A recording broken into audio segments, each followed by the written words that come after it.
Et c'est bientôt les vacances de Noël pour les uns ou bien pour les autres de Hanouka. Et si vous partiez en croisière, il y a quelques années, les croisières étaient encore destinées à haute société. Puis les paquebots ont eu du succès auprès des retraités. Eh bien, figurez-vous qu'aujourd'hui, les compagnies de transport maritime s'adressent aux familles. Mais attention au prix, vous allez voir que voyager sur un paquebot, ça n'est pas pour tous les budgets. Regardez.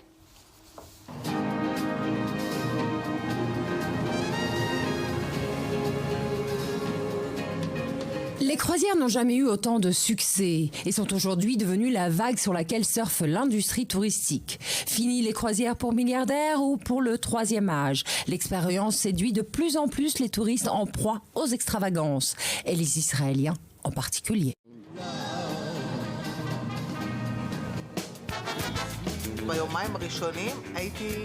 Les premières 48 heures, je suis restée devant la puissance. La taille, c'est fou.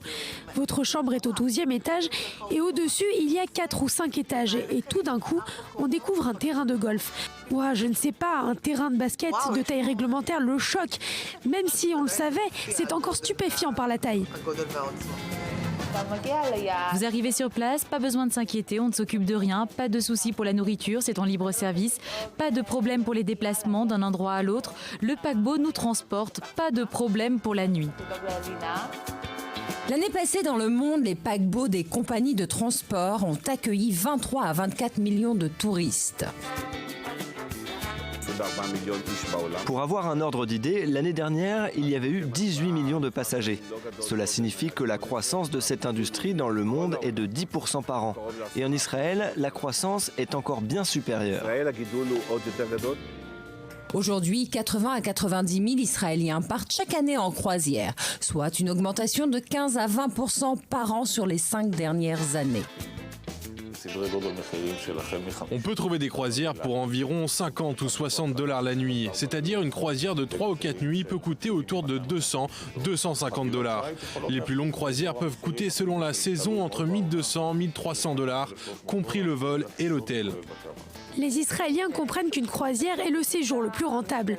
Il n'y a pas d'autre formule de vacances qui soit plus rentable que la croisière.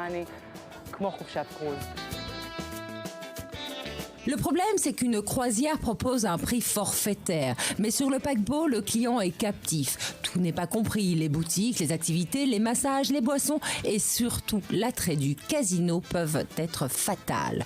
Et tout cela sans parler des escales. Les excursions sont souvent organisées, mais au prix fort.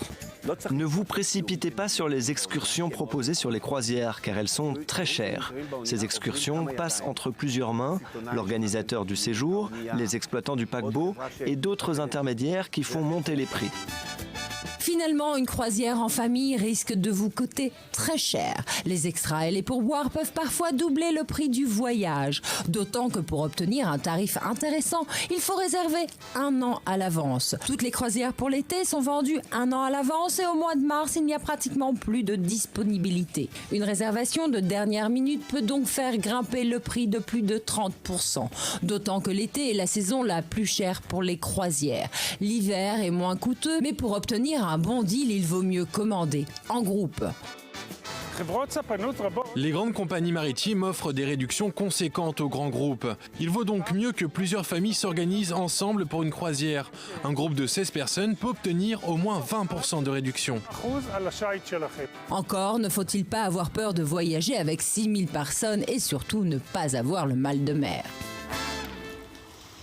Oui, il ne faut pas avoir le mal de mer, Maurice Sifergan. Alors, on l'a vu, les Israéliens adorent les croisières. Comment se fait-il qu'ils se soient pris d'amour pour ce genre de voyage? Écoutez, ils aiment le fait que finalement c'est un forfait.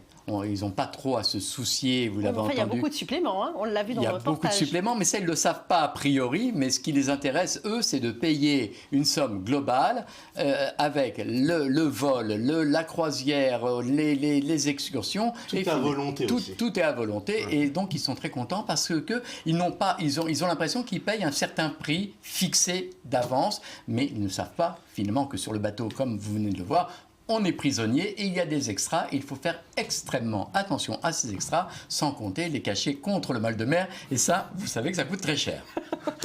Alors, il y en a qui font leur réservation auprès de leur agence de voyage, et puis il y en a d'autres, des plus malins, qui vont sur des sites étrangers. Et ça, Maurice Ifergan, je présume que c'est pour payer moins cher. Voilà, on s'est rendu compte qu'il y avait 2 groupes de touristes israéliens et surtout 2 groupes pour les croisières. Il y a ceux qui ils vont à leur agence de voyage et disent qu'ils veulent partir en croisière, et là, on leur vend un deal tout prêt et ça coûte beaucoup plus cher. Et il y a ceux qui, effectivement, vont chercher sur Google croisière cruise et ils trouvent à peu près tout ce qu'ils veulent et ça coûte beaucoup moins cher. Et les agents de croisière ont bien compris cette mentalité israélienne, puisqu'ils proposent des croisières sur Internet spécialement pour les Israéliens, parce que vous l'avez entendu aussi, ils aiment bien partir en famille et en groupe, mais avec une petite réserve, vous le savez, c'est pas pour les petits-enfants, c'est-à-dire qu'on accepte que les enfants à partir de l'âge de 12 ans ou 13 ans pour des questions d'assurance.